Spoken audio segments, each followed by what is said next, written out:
It's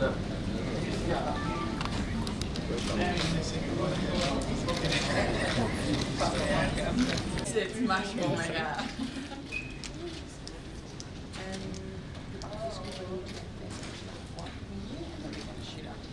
Yeah. Yes. A very good afternoon to you from the Entebbe International Airport. Just a while ago, Premier League legend did get into the country here in Uganda. And we'll be here on a 3-day visit. That's the Premier League campaign that is the Super Fans United. We're going to be speaking to the media and we'll be broadcasting this. Of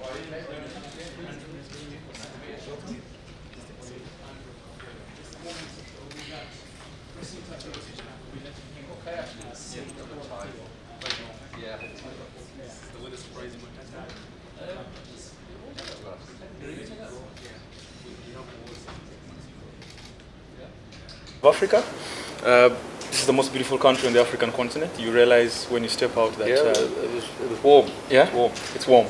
It's fantastic. Here we have a football-mad country that has very many Premier League fans. So many Liverpool, so many Leeds, so many Blackburn, so many Man City fans. So we hope you enjoy your stay here for the next few days. So my first question really to you is, the schedule was out and you were meant to come to Uganda for the Super Fan United campaign. How excited were you?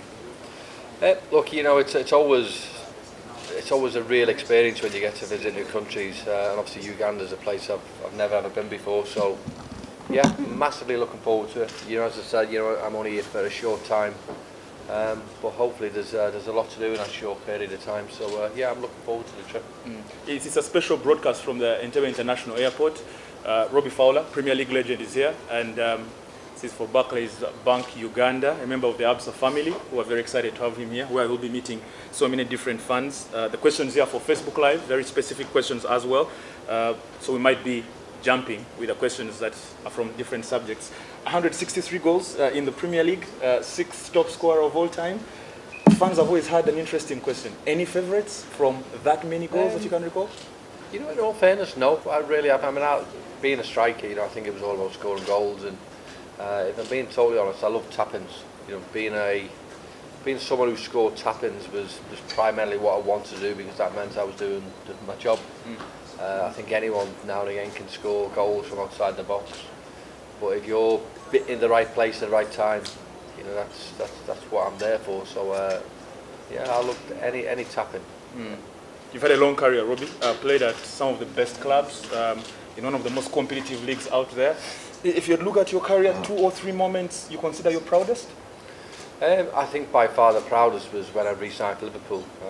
I was at Liverpool from when I was 10, you know, went up to 26, 27. Then I left. You know, played for a few other good clubs in Leeds and Manchester City, but getting the chance to go back to Liverpool, for me that was better. That was better than winning trophies. That was my trophy. If someone looks at your statistics, 163 goals, I say again, it means every other defense was really scared of facing you. You look at the different defenders you've met at various clubs. 2 defenders you think were the toughest opponents? You know, without obviously naming names in terms of like individual players, I think the likes of Gary Pallister and Steve Bruce's partnerships were always tough. You know, Tony Adams, you know, Steve Bold, Martin Keown were always excellent.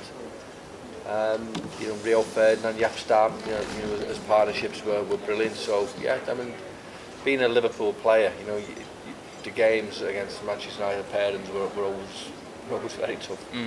And playing for Liverpool, in so many ways, playing against Everton is quite exciting. Playing against Man United is exciting. Champions League games are quite exciting. Who's your favourite opponent? Well, I think anyone who will tell your favourite opponent is when you score the most goals. So, I mean, I like playing against Aston Villa because I scored against them. I love playing against Arsenal because I scored against them. But you know, as again, you know, as a Liverpool player, as a Liverpool lad, I think when the fixtures come out at the start of the season, I look forward to the Everton and Manchester United fixtures. Always them. Yeah. Like I said, Robbie, this is a football-mad country. So many folks here follow the Premier League. We saw Man City winning the Premier League just last season, and now the debate is who actually is going to win the Premier League this season. You have Jurgen Klopp with Liverpool doing very well. Yeah. Not so many Manchester United fans are confident at the moment. No, well, yeah. You have Chelsea, you have City in there. Your favourites to win the Premier League? Well, look, this is the beauty of the Premier League. You know, I don't think I don't think we really know. I think massive favourites are Manchester City. I think the way they play, they're obviously a brilliant team to watch. Great players all over the pitch, all over the positions. But look, there's a few who are challenging. I think Liverpool are probably the best equipped after Man City. But look, Man City for me are the team that we all want to emulate. We all want to beat them. They are for me strong favourites. Yeah, we have an interesting question from Facebook to you, and it's about rituals and behaviour before matches. Okay. Did you have any specific ritual you performed before matches, and which one was that? No, I know certain players would put the left boot on last, or your right boot on last. I wore 2 pairs of socks. And I wore boots that were really too small for me. It wasn't any superstition or any ritual for any other reason, but I just wore it for comfort. It sounds silly wearing 2 pairs of socks and really boots that were too small for you for comfort. But obviously with the leather and football boots, when they obviously molded to your feet, they feel more comfortable. I felt you could get probably a better touch of the ball. Felt more comfortable. But yeah, I think that was my ritual. I was quite relaxed before games. But yeah, 2 pairs of socks and boots that were maybe a size too small. 2 final questions for you, Robbie. A very big African presence in the Premier League over the years. It's increased. Biggest headline was Didier Drogba just retiring the other day. How big has Africa been in the involvement of the league, and how much have you appreciated players? He was a fantastic leader for Cameroon. He was a great player. He was great in the dressing room.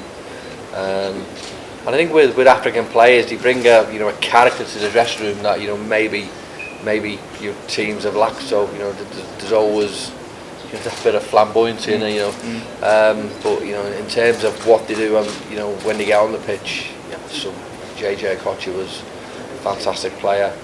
There's many. You just mentioned Didier Drogba in terms of goals for games, and the club he's played for, not just in the Premier League, but in the world. He's an exceptional player. So it's, and look, there's going to be many more in the future. You look at the 2 players playing for Liverpool now, and obviously Mo Salah and Sadio Mane, who are tremendous players, and hopefully they'll be in the Premier League for a long time. I want you to drive through this beautiful country, and you'll certainly enjoy it. But my final question to you is: you just saw Steven Gerrard heading over to Rangers. So many players are heading into coaching. Haven't heard that much about you. Are you planning to jump on? No, look, in all fairness, I've got my pro license. And as you probably know, the pro license is the highest badge you can have in terms of coaching. So, yeah, I would love to. I'd love to be given the opportunity. But it's easy saying I want to do it. Yeah. You've got to get given that chance. Yeah. When you get given a chance, you can maybe delve into it a little bit more. So, I do want to do it, and I think it's a case of just watch this space. Well, we have a wonderful French coach here called Sébastien Desabre. Probably when he decides to leave, you can take over the Uganda Cranes. Let him finish first. Robbie, thank you very much. Thank you. Welcome to Uganda one more time. Pleasure, thank you. I hope you enjoy the fans out there. Tom, They certainly should give you a good time. Thank you. Robbie Fowler, guys. Thank you.